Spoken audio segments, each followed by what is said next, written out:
You have for me.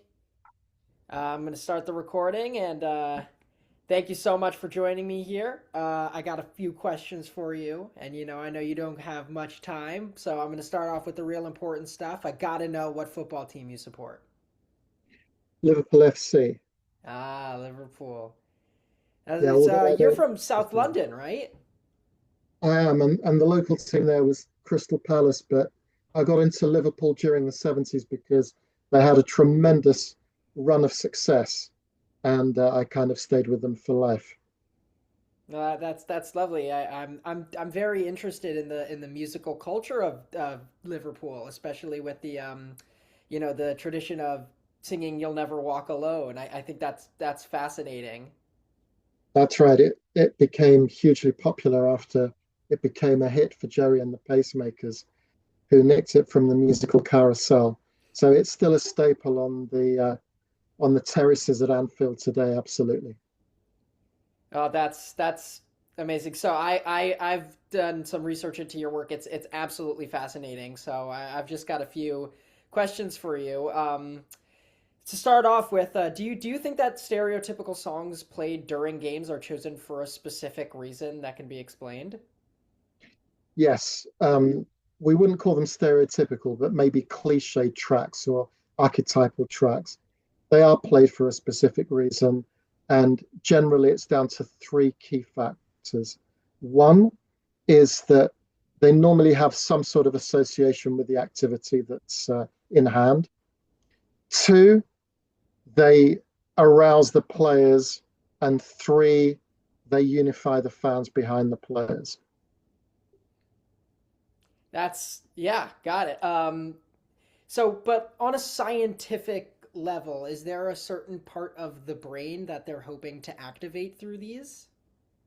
Yes, interestingly, in the research that we've done examining the brain and taking an under the bonnet perspective, it seems that pieces of music can light the brain up like a Christmas tree. So it's not just the auditory cortex. Both hemispheres of the brain are influenced by music, and there are specific areas of the brain, such as the amygdala, which are particularly responsive in terms of the emotional influence of music. The other one, in terms of emotionality, is the cerebellum, which is known as the reptilian brain. It was the first part of the brain to form in humans. So it's not that any particular part of the brain is not affected, all parts of the brain are affected. If we're talking about a training or an exercise context, it seems that using music inhibits the connectivity between central and frontal parts of the brain. Thus, it reduces exercise consciousness, it lowers perceived exertion, and makes the exercise experience more pleasurable.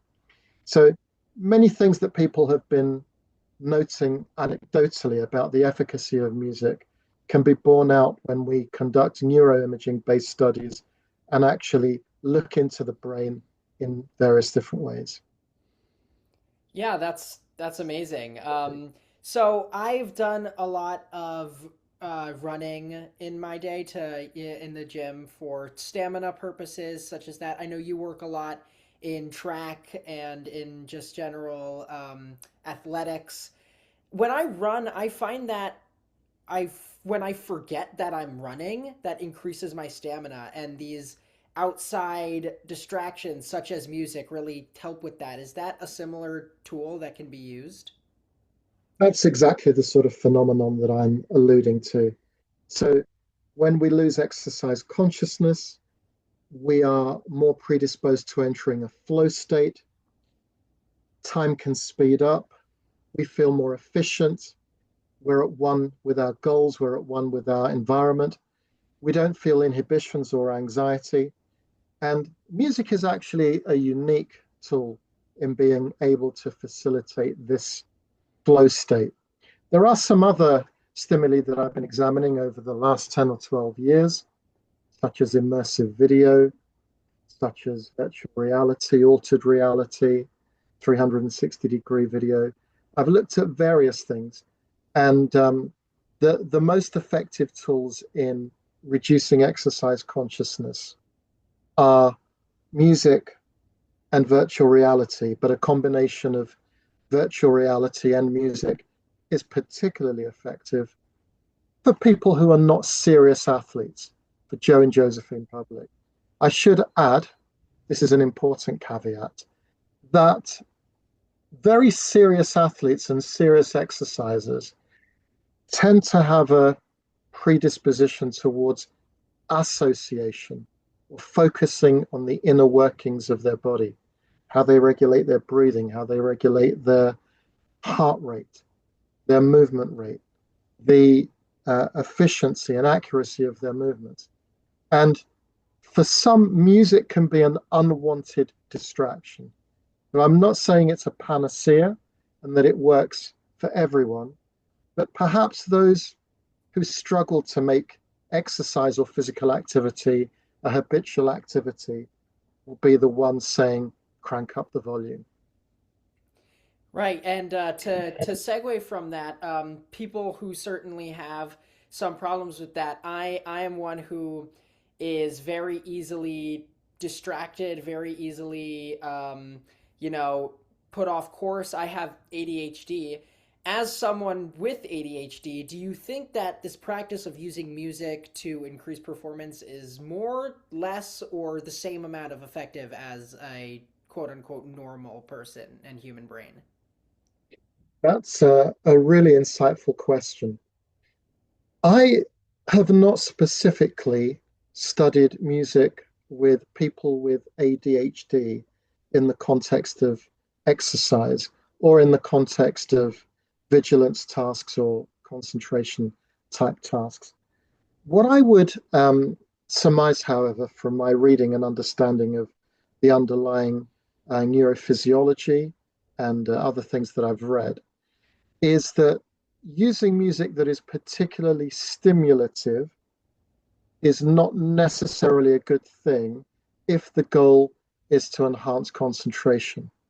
However, using just mildly stimulating music, or in some instances, for example, for mind body workouts or for academic or scholastic type tasks, using more sedative music can probably bring about some marked benefits. So that is what I would surmise. And I think you've raised an issue there or a potential avenue for research that would be extremely interesting.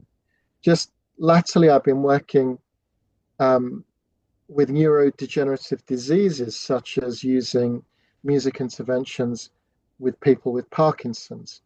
And we've noticed some quite profound benefits in that particular context in terms of dealing with freezing of gait, fog, as it's known for short, in terms of making the walking pattern more regular. We've noticed some benefits in terms of upper body motor control as well. And a music and movement program with people with Parkinson's can have spillover effects, spillover benefits for a period of up to about 6 months. So, with that particular population, there are benefits. I haven't studied ADHD, music, and exercise. I'm not sure that anybody has done that to date. I mean, I try and stay in touch with this literature. And you've got me thinking now about all manner of possibilities. Yeah, that's great. I mean, I mean, Parkinson's is particularly something. given the incidence of ADHD when I was very young, we probably had one or two kids in the class who exhibited the typical symptoms of ADHD, but it's far, far more prominent now. So you might get four or five kids in a class exhibiting ADHD type symptoms. So I don't know whether it's a genuine phenomenon that there's a higher incidence of ADHD now, or whether when I was a kid it was simply undiagnosed. Yeah, it manifests in so many different ways that it's really hard to identify exactly what does and doesn't qualify for that parameter. But Parkinson's is a horrible disease. I think that I can live with this. That's something. I think that the work that you do in that specific field is amazing and can really help people. Going back to when we were talking about kind of the zone that you get in when you're an athlete, here at Berkeley we have this course called Effortless Mastery with this wonderful man called Kenny Werner. He really talks about getting into the zone while playing music. Like he wants you to envision yourself playing the music, find a way to kind of make manufacture and artificially make yourself into the zone. And that's specifically with music. What do you think that athletes and musicians can learn from each other in these specific instances and build off one another? Again, that is a question that is highly relevant and thought-provoking, and I'm admiring your erudition today. What I would say in response to that question is that there has been quite a bit of work that has looked at the intersection of music and athletics, and I presently have a PhD in train looking at just that. The key similarities across these two groups are that they have to perform to a high level at a particular point in time. And in any domain of human achievement where that's required, there is the problem of anxiety, negative thoughts, cognitions that are not task specific that can interfere with performance. And in extreme cases, we see choking where people inexplicably underperform. So when we talk about music and optimal performance comes, and being in the zone comes through switching off that internal negative dialogue and allowing things to function on autopilot. We talk about autonomous functioning in psychology, and that means allowing certain motor programs to run without conscious effort. Now, again and again in my research, I've seen that the use of music can facilitate that. For the athletes, it might be coming up with a pre-game routine that is punctuated by a music program, and that music program can be selected artfully and seeked in such a way that it leads them to their optimal level of activation. Our level of activation or arousal is inextricably linked to our level of focus. So that's another thing to bear in mind. In most sports, we require the activation of large muscle groups. And so that motoric action is often associated with relatively high levels of autonomic arousal or psychomotor arousal. In music, there is a difference because of the fine motor control that is involved. Unless you're a timpani player or something like that, but for the most part, you need fine motor control to perform optimally. And so that's associated with lower levels of activation. And therefore, you might use music of a slower tempo, maybe between about 70 and 90 BPM to prepare mentally for a concert or to perform in a recital. Often what I've done with musicians is that I've actually got them to use auditory imagery to rehearse the piece of music that they're going to perform. And it gets them in the right sort of mindset. It's flowing through them. And then the link from there to the motor system and the fine motor control that's required is a relatively easy one. So, yes, this is something that I've grappled with quite a bit as an athlete and as a musician. I mean, I'm not an athlete anymore, but I participated in track and field for many years. It's still very much a part of me. But as an athlete and as a musician, I've looked at the crossovers, at the intersections of how one might help the other. And there is an incredible array of ways in which these two areas feed into each other. Yeah, that's amazing. Someone who's so fascinated with both sports and music, learning how those two things can coexist, can feed off of each other is a really cool thing.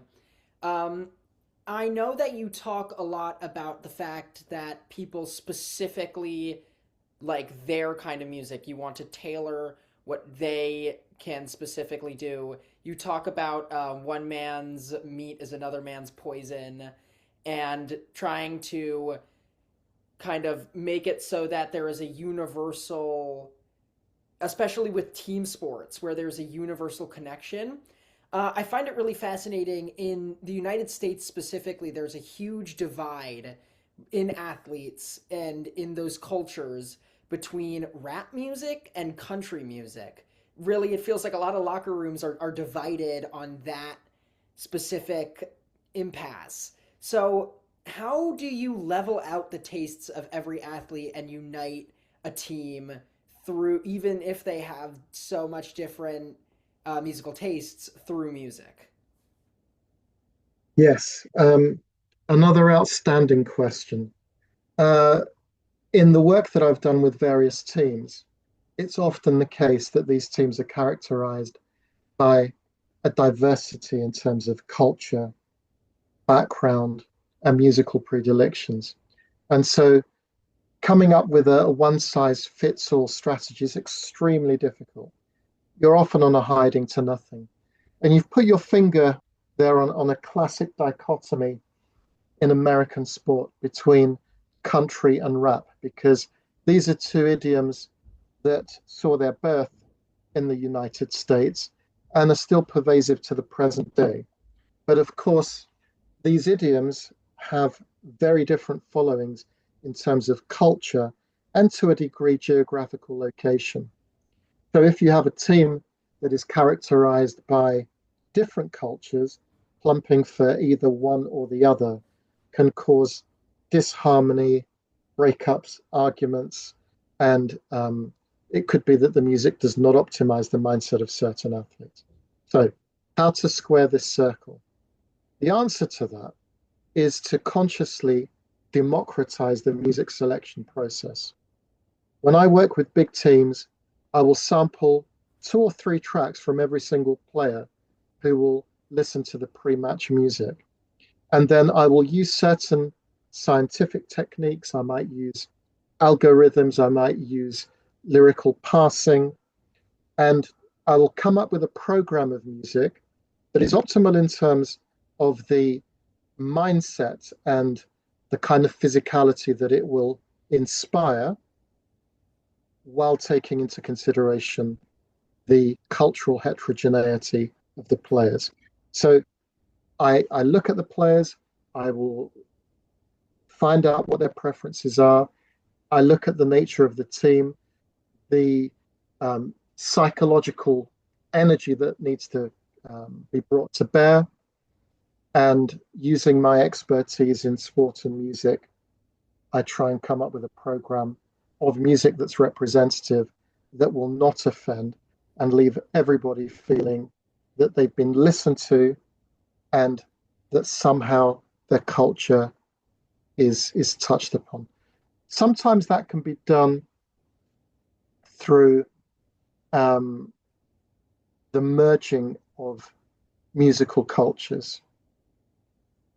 So, for example, um, I worked with some athletes, and the captain of this athletics team, track and field team, was called Jenny. And this Jenny was transitioning from being a multi-eventer, doing 7 events, the heptathlon, to specializing in the pole vault.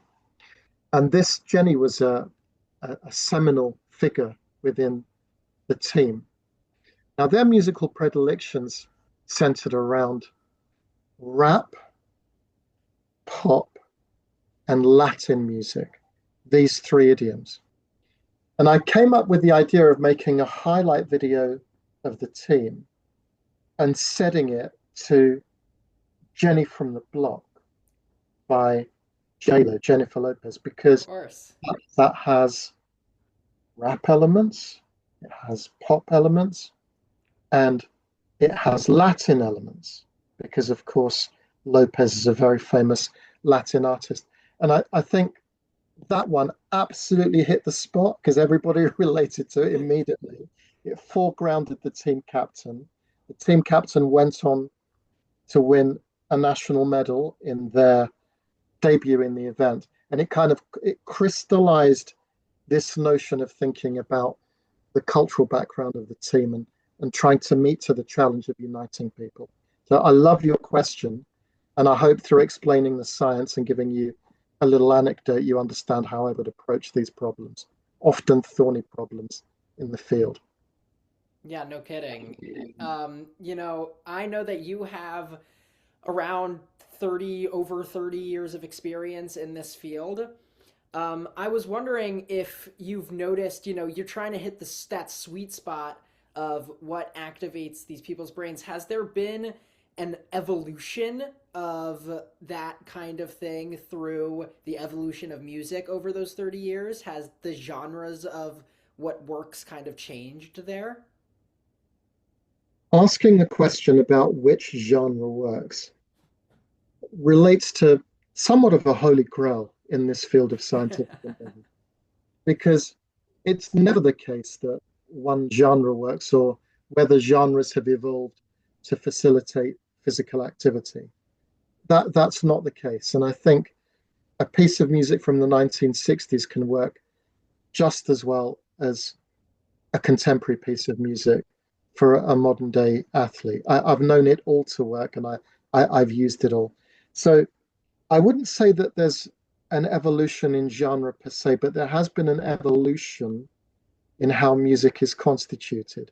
And Hmm. about 10, 15 years ago, I started working with various music companies in seeking music in real time using layers of tracks that would respond to different parameters coming from the athlete, such as their stride rate, their heart rate, their desired goals, and so on. This aspect evolved to a fully interactive system called SoundRunner, on which I worked fairly recently with an academic from the University of Manchester called Professor David Berezin. Now, this SoundRunner system uses electroacoustic music. Professor Berezin is a very famous composer in this field, and it can change the music and create tracks in real time in response to a broad width of parameters. Now, the other thing that I've been working on is music and artificial intelligence. And there I am witnessing an evolution because I'm able to put many factors into the mix and come up with a bespoke track.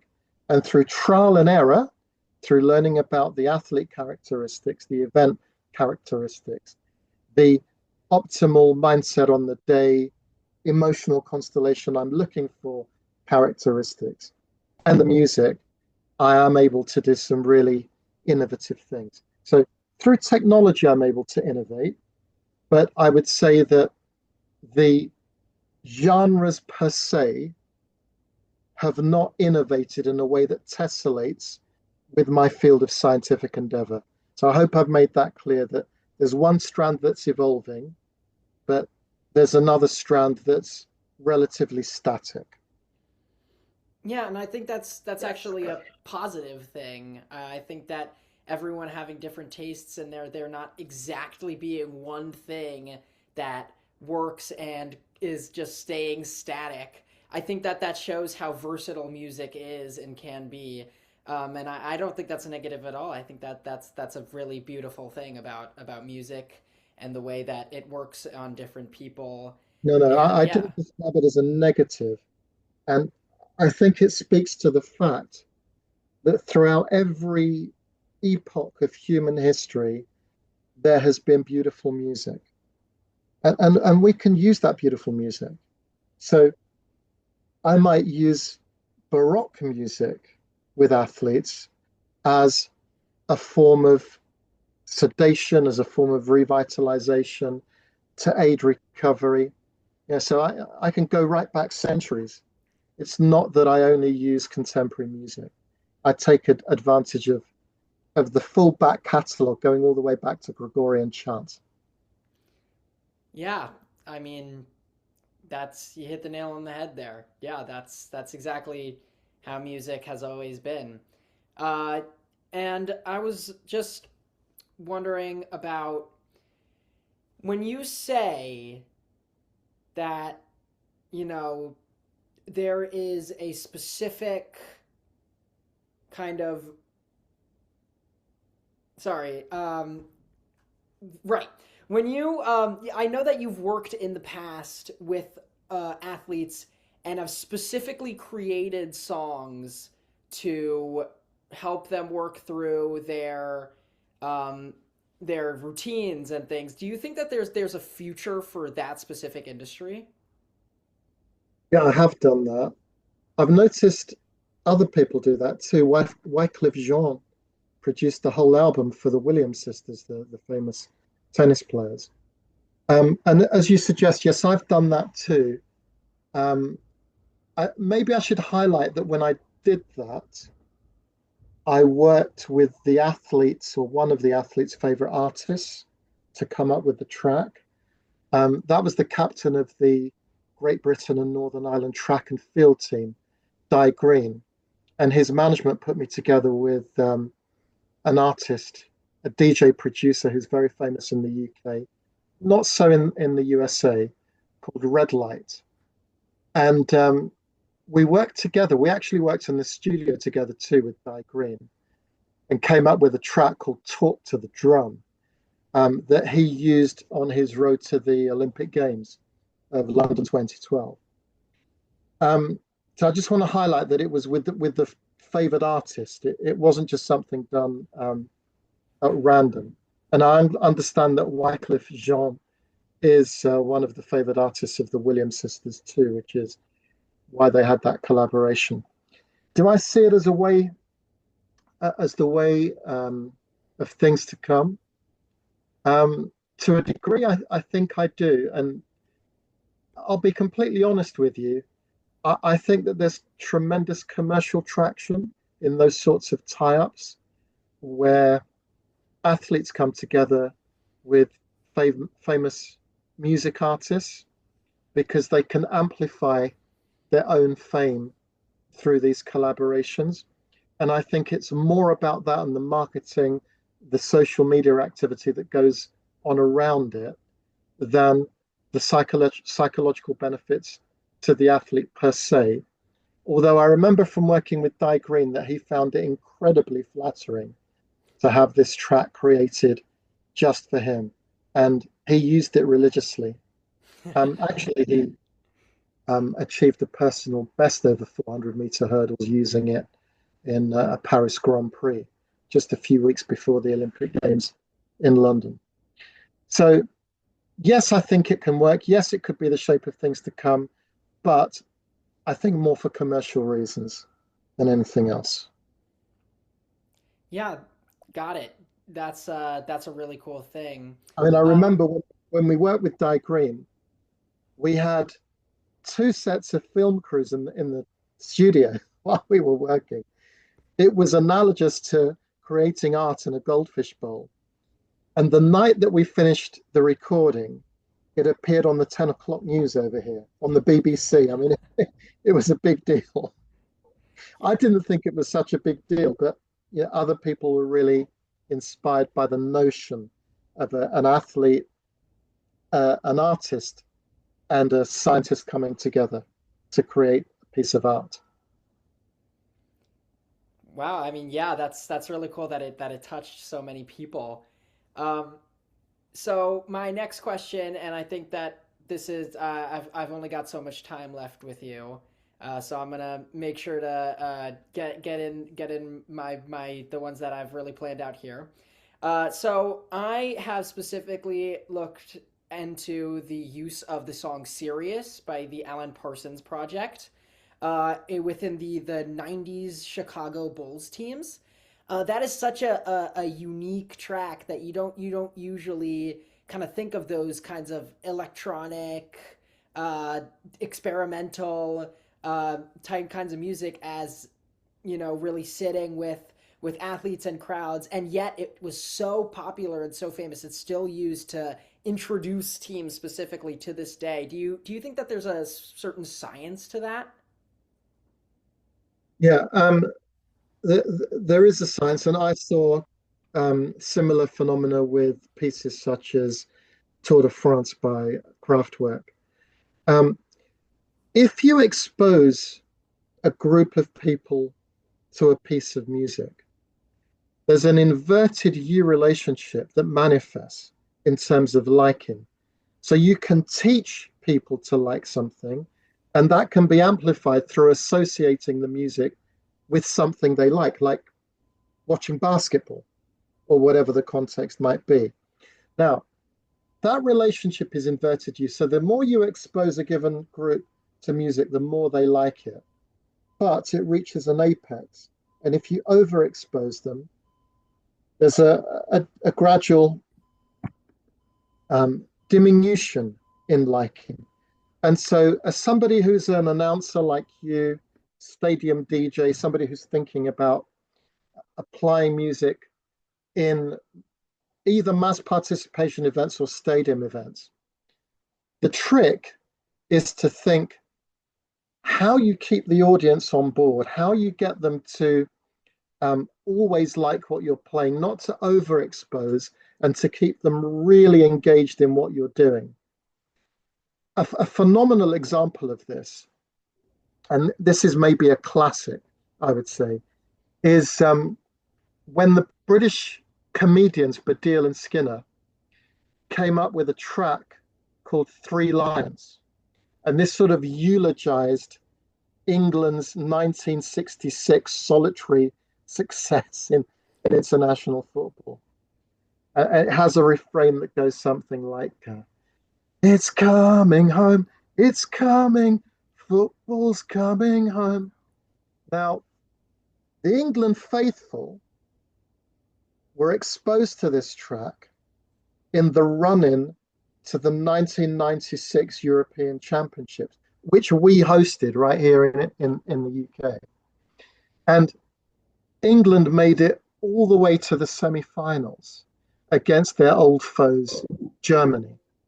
And I remember as the players were marching onto the hallowed turf at Wembley, all you could hear from 60,000 voices at such an intensity, such an amplitude, was it's coming home, it's coming. And this literally bridged the gap between a mere soccer tournament and a stage for the nation's hopes and dreams. It raised the hair on the back of my neck. Now, it wasn't to be for England on that particular occasion, as you probably know. They went out to Germany on penalties. But nonetheless, it is such a vivid and beautiful example to show how a piece of music can be intertwined with a tournament, with a given athletic endeavor, can be exposed to the fanatics, to the fan base associated with that particular sport, so that it drives them into a frenzy on match day. And a good stadium DJ or announcer will know how to do just that and to unite the crowd behind the team. Music, again, has the unique ability to do that. It's a hugely cohesive force when it's used correctly. Yeah, and I'm planning on getting in touch and talking to a lot of people whose job is exactly that, and so that idea has really touched me and inspired me in this particular endeavor. I think that's about all I have for you. So thank you so much, Professor Karageorghis. Okay, Isaac, it's been a great pleasure speaking with you today, and I wish you every success in your musical and sporting endeavors. Thank you, and keep up your incredible research. It's been a fascinating read. I'll do my best. Bye for now. Thank you so much for making time for me. Pleasure.